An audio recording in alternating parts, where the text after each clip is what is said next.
Hey everyone, welcome back to not another watch channel watch review.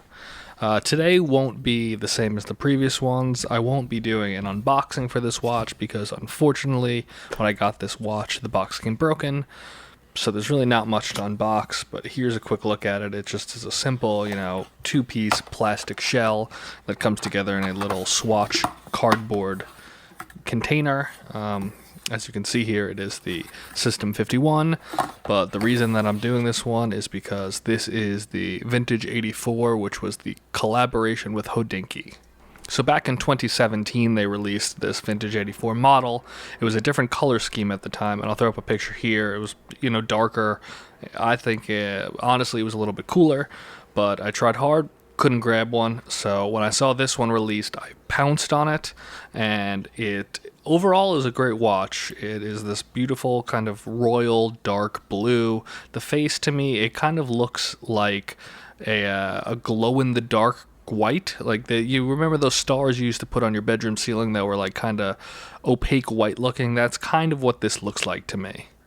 When I bought this watch, I didn't really know much about the System51, so my first impressions taking it out of the box were I was very intrigued by the bracelet being a much more kind of attached and specified to this watch only bracelet, which makes sense for the price point. But the one big thing that really caught my eye was that the caseback is fully attached.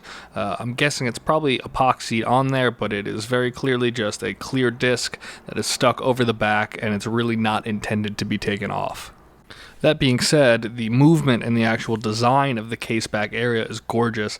It has this red, white, and blue kind of color scheme, and you could really see the detailed springs and all the inner workings of this watch, and it's truly a beautiful design for a $150 price point. On top of that, this movement also has a whopping 90-hour power reserve, which is crazy for the $150 price point because there's watches that are far more expensive than this that have barely 48-hour power reserves. Another interesting thing about this movement is that to manually wind it, you turn counterclockwise rather than clockwise.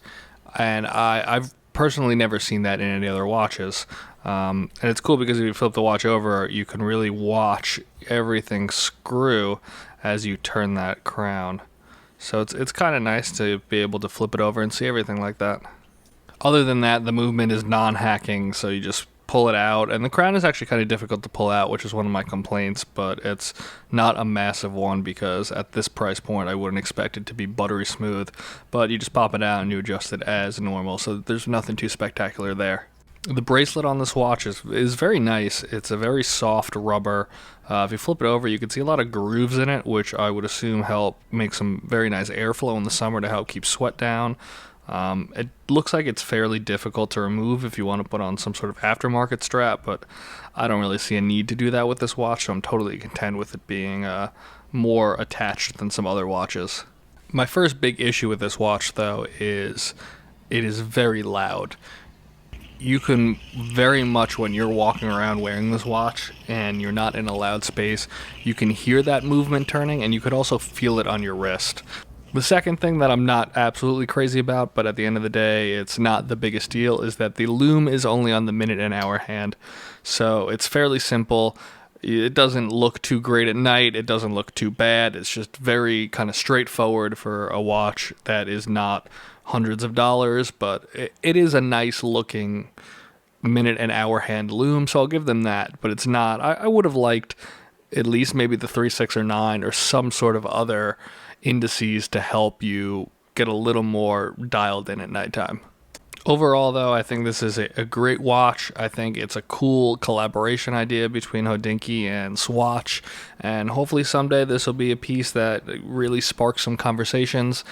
One of the main reasons I bought it, honestly, the whole design of it doesn't do a ton for me, but I thought it was cool to be an owner of a watch that someday might have some horological significance between just the System51s being so cool with their in-house movements and what Swatch is doing with them, plus the collaboration that I was like, I really need to jump on this. So overall, very impressed with this watch, and don't wear it a ton, but it's definitely a watch I'm going to consider taking out more. So that's my overall feel on this watch. Thank you guys for sticking around and watching. Comment, like, subscribe. Let me know your thoughts on this watch. If you have one, do you think that movement is too loud? Let me know. Otherwise, I'll see you guys next time. Thanks.